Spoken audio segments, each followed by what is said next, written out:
بسم اللہ الرحمن الرحیم۔ شروع اللہ کے نام سے جو بہت مہربان اور نہایت رحم فرمانے والا ہے۔ کل ہم نے ذکر کیا تھا حضرت حسن بصری رضی اللہ عنہ کا۔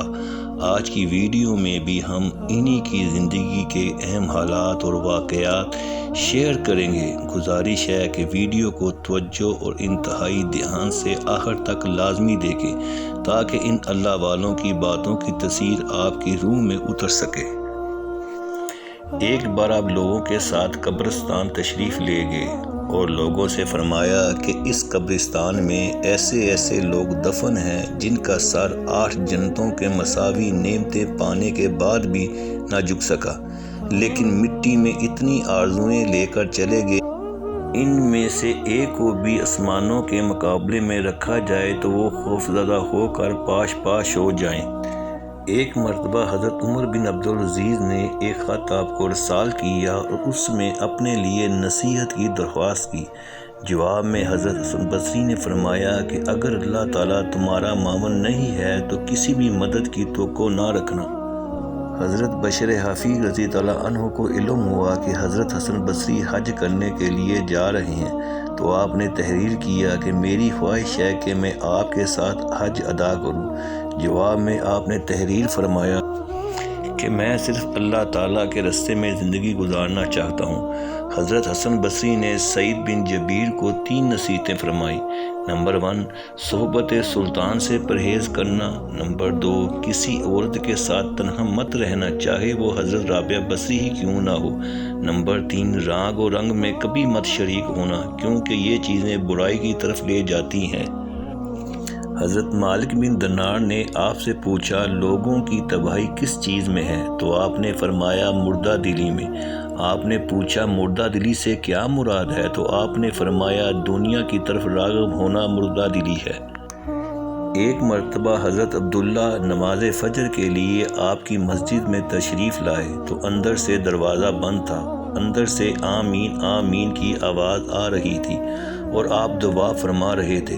چنانچہ میں نے خیال کیا شاید اندر آپ کے ارادت مند ہیں اور میں باہر ہی کھڑا ہو گیا، اور جب صبح کو دروازہ کھلا تو میں نے اندر جا کر دیکھا تو اندر کوئی بھی نہیں تھا اور آپ بالکل تنہا تھے۔ چنانچہ فراغت نماز کے بعد جب صورتحال دریافت کی تو آپ نے فرمایا یہاں جنات وغیرہ آتے ہیں اور میں ان کے سامنے آواز کہہ کر دعا مانگتا ہوں جس پر وہ سب آمین آمین کہتے ہیں۔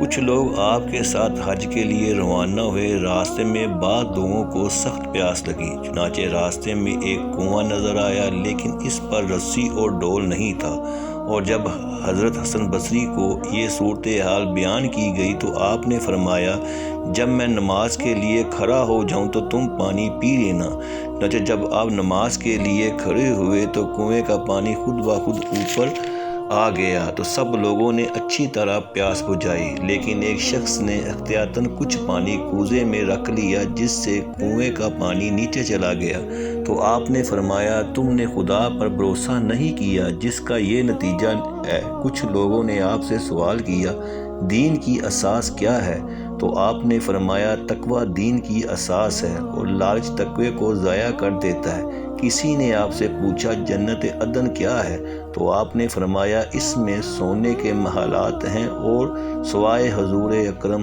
صلی اللہ علیہ وآلہ وسلم کے صدیقین و شہداء اور عادل بادشاہ اور دیگر انبیاء کرام کہ کوئی داخل نہیں ہو سکتا۔ کسی نے آپ سے سوال کیا روحانی طبیب کس طرح دوسروں کا علاج کر سکتا ہے تو آپ نے فرمایا اس وقت تک نہیں جب تک خود اپنا علاج نہ کر سکے، کیونکہ جو خود ہی اپنا راستہ بھولا ہوا ہو وہ دوسروں کو کیا راستہ دکھائے گا۔